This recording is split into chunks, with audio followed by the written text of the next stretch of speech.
Good morning and welcome to another edition of Working Gear Wednesdays. This morning I'm going to talk about my gloves, and I have a whole collection here that I've bought and used for different things. These are a pair of lightweight, easy grip working gloves made by Ridgecut. I did like them because the dexterity that you get while wearing them is very good. I use them for construction and building, so to be able to pick up a screw with them on was really nice. I didn't like the Velcro. I catch it on a lot of things, so that was a little bit irritating. So what I did was I bought this pair of gloves instead from Westchester Protective Gear. Same thing. They're thin, they have easy grip palms, and the dexterity that you want when you're working on something. They're very thin, so they're not warm. It's just for when things start to get chilly or you're handling something that is possibly dirty. Then I bought these, and these are actually the rubber-coated gloves, and again, they're made by Ridgecut. These are not lined, fondly known as my dead pig gloves. That's another story if you follow us. I do like the grip on the palms. That's really nice. They're waterproof up here to this line, and they're inexpensive, so if you use them for a really dirty project, you can just throw them away.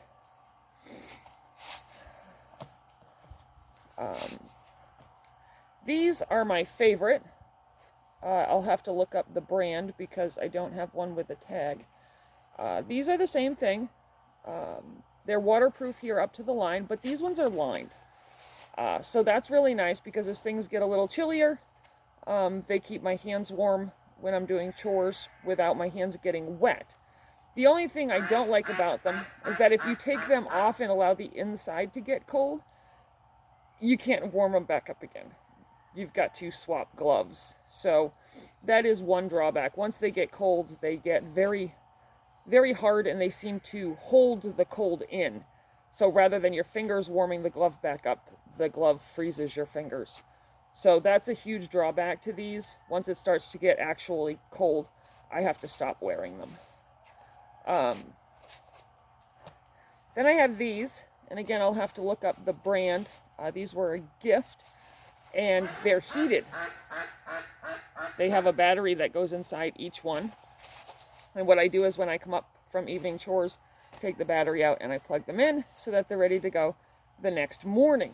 The only thing that I didn't like about them is that the on-off button is right here on the back of my hand. And in the course of doing chores, I turn them up or down or off or whatever.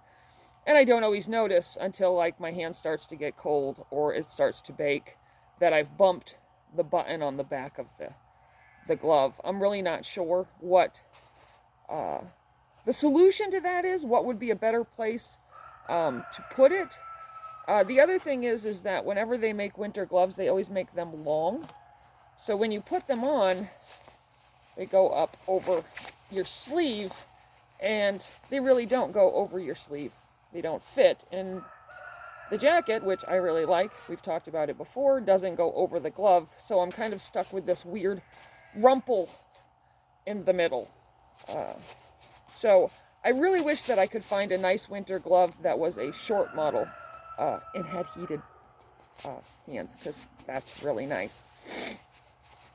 So every year I tend to try different ones as I beat the snot out of them, and I'll keep you up to date if I find anything better.